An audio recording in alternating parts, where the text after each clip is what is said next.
हाँ, ligament softening हुआ है ऐसा नहीं है। लिगामेंट आप समझिए कि लिगामेंट का होल्ड फैक्टर यानी उसकी पकड़ कमजोर हो गई। तो लिगामेंट मतलब अगर वो लिगामेंट में रीजनरेशन नहीं होगा, दो तीन चीजें हैं ये समझिए। लिगामेंट का रीजनरेशन अगर नहीं होगा तो लिगामेंट कमजोर हो जाएगा। लिगामेंट जॉइंट का स्ट्रेंथ जिसे हम कहते हैं, इसे हम कहते हैं structural strength of the body, व्यान शक्ति। अगर ये प्रेशर जॉइंट पे प्रॉपरली नहीं बनेगा तो कंट्रोल खो जाएगा जॉइंट का।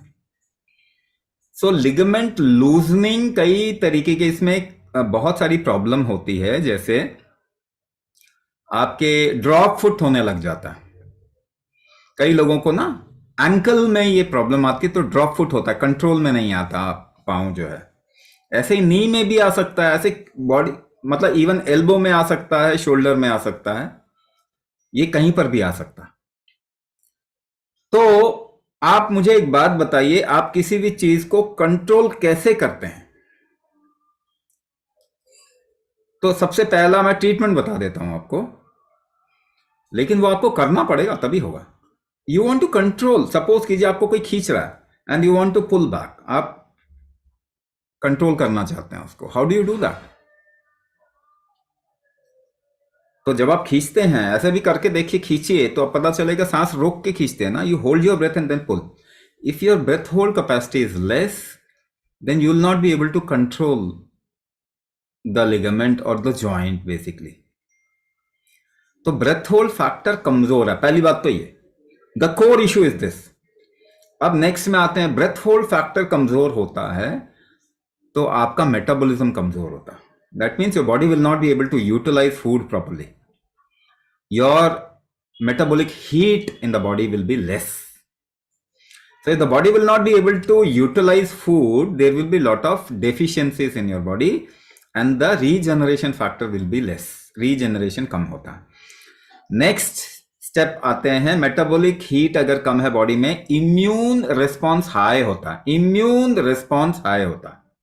अब आपको यूजुअली डॉक्टर को कुछ समझ में नहीं आएगा तो क्या बोलेंगे, ये तो ऑटो इम्यून डिसऑर्डर है जी, बोलेंगे ये तो प्रोग्रेसिव डिसऑर्डर है जी। क्या बोलेंगे? प्रोग्रेसिव डिसऑर्डर है या ऑटो इम्यून सिंड्रोम है। सो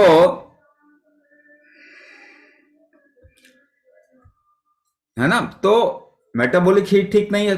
कहां से शुरुआत हुई? कुंभक, ब्रेथ होल्ड कैपेसिटी कम है, मेटाबॉलिक हीट कम है, ऑटो इम्यून सिंड्रोम या प्रोग्रेसिव हो जाएगा प्रॉब्लम।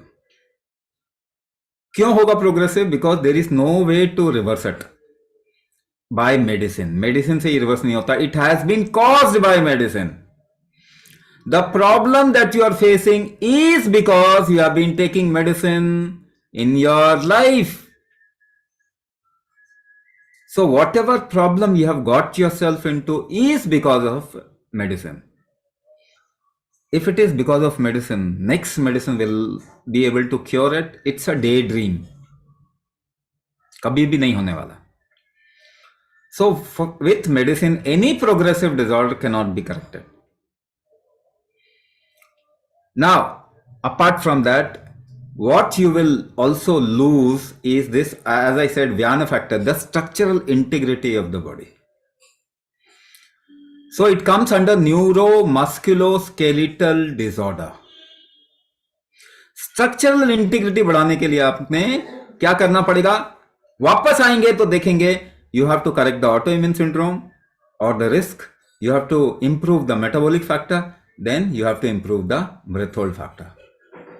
आखिर में क्या होता है? इलाज क्या है? You have to improve the breath hold factor. कोई इसका ऑप्शन नहीं है। Rest is just management, so you can use any kind of external support. We also suggest lot of support in the program, what all you can take.